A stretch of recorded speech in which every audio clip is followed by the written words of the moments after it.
Sasa. So. Nieko. Nini weka hiyo bwana. Ama ngoja sema tupige kati tena. Huyu jamaa anapenda ngoja tupige kati.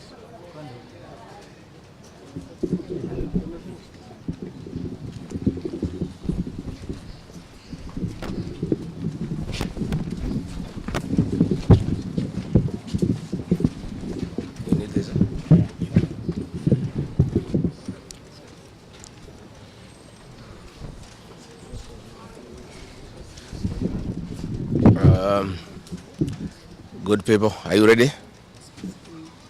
You are? Thank you very much. We are here at the current hospital. To see the Honorable George Koimburi, the Honorable Member of Parliament for Juja, who was brought here in critical condition.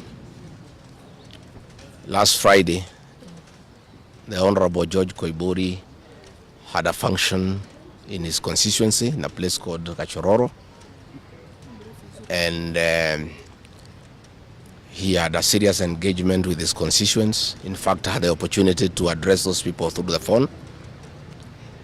And after he left the ceremony, he was accosted by officers from the DCI who chased him, and he was able to escape using a motorbike with the help of the local constituents.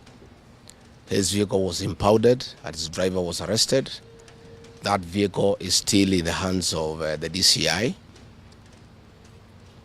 And on Sunday, when he was in church, immediately after the service, 2 undercover agents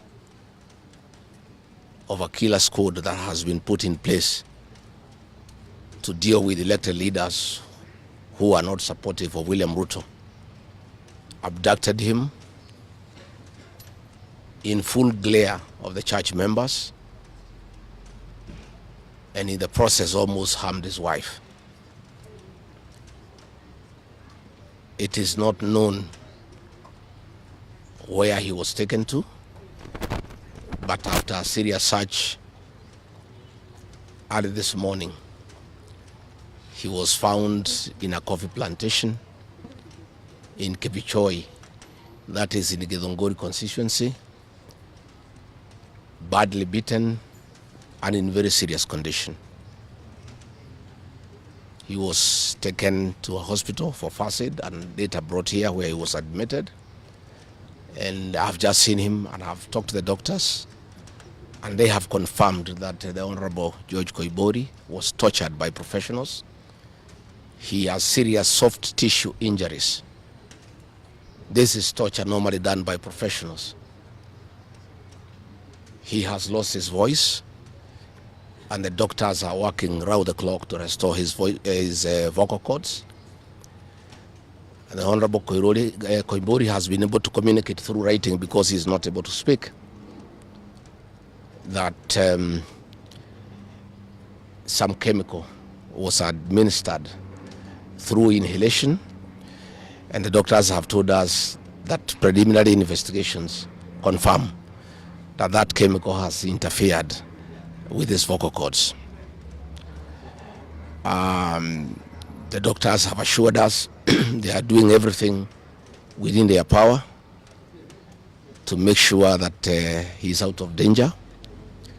They have taken blood and urine samples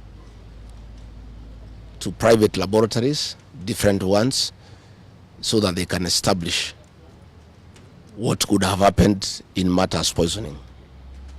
You remember last weekend I said that a special squad had been set aside and now we have confirmation that President William Ruto, CS for Interior Kipchumba Murkomen, and the Deputy Inspector General, Mr. Eliud Langat, all from the Kalenjin community, have put up a squad to deal with leaders who are opposed to this regime.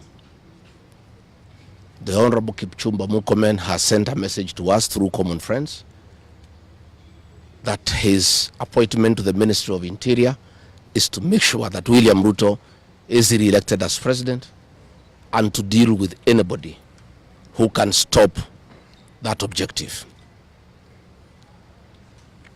Officers from the National Police Service has confirmed to us that a special squad of 20 police officers from the Nandi sub-ethnic community are the ones behind the abduction of George Koimburi, and they are the ones that were deployed in Kakamega to target the Honorable John Methu and Karungo Athangwa. Specifically, there were about 300 police officers who were deployed in Kakamega, but 20 police officers from the Nandi sub-ethnic community under the direct command of the Deputy Inspector General, Eliud Langat, and reporting to Kipchumba Murkomen and William Ruto, had been assigned to harm the Senator for Nyandarua and the Senator for Kiambu because of their vocal stand against this regime.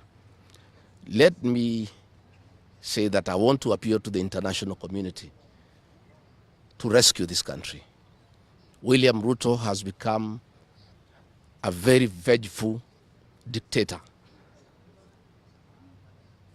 and his activities are similar to the one by Dr. Dada and Mobutu Sese Seko.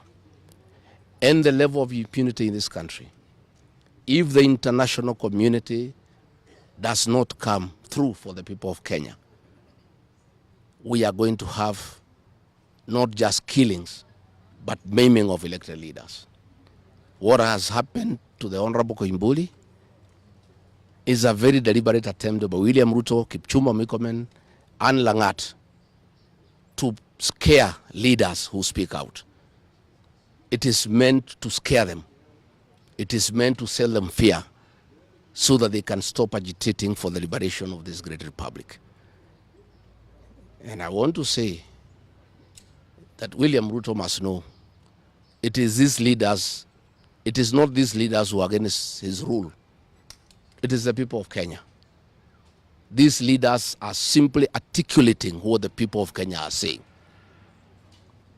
And even if he targets these leaders to kill them, to maim them, he cannot do the same to each and every Kenyan.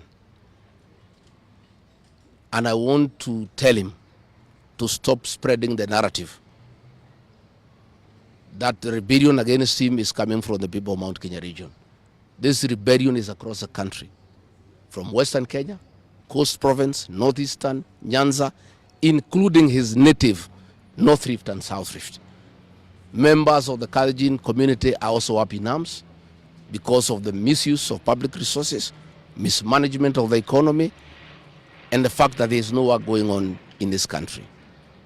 So let me appeal to the international community to take a great interest in what is happening in Kenya. And we have seen what is happening in the neighboring countries, in Tanzania, the suppression of civil society, and all those things are stemming from here in Kenya. William Ruto has become intolerant. He cannot take criticism. And the reality of one term is slowly sinking into him, that has sent him into serious desperation, that he has now formed a killer squad of his sub-ethnic community of the Nandi to deal with leaders. Let me ask the people of Kenya to be calm. I want to ask the supporters of the Honorable Koimburi to stay calm. We'll do everything possible to make sure that we are more careful in the face of the repression that is going on. You are aware that members of parliament opposed to this regime, their bodyguards have been disarmed so that they stop going for meetings and feel vulnerable. But it is very clear why they have been disarmed is to allow members of that gang that has been formed by the president to abduct them and to threaten them. And if anything happens to these members of parliament, to any leader in this country opposed to William Ruto, the president will be held to account. And let me tell William Ruto, people of Kenya cannot elect you by force. They elected you on their own free will. You are a popular leader 3 years ago, and you messed yourself up through bad governance, one-man rule, theft of public resources, wanton corruption, and tribalism. You cannot blame any of us here for the situation you find yourself in. The one-term movement is unstoppable, and there is nothing the president can do. He can kill these leaders, he can abduct them, he can torture them, but he cannot do that to all the people of Kenya. So I want to urge members of parliament and senators and others not to give up. Nobody can die from morning to evening. You can only die once. And the tree of liberation will be watered by blood. The Honorable George Koimburi is a hero of the Kenyan people. What he has undergone, the torture, the pain he is in, the anguish to his family members is not in vain. This liberation will take place, it will happen. And let me conclude by asking the Kenyan people not to be intimidated. Kenya is a constitutional democracy. They are entitled to cast their vote the way they want. And William Ruto cannot force the people of Kenya to elect him. And there is nothing he can do about it. Thank you very much.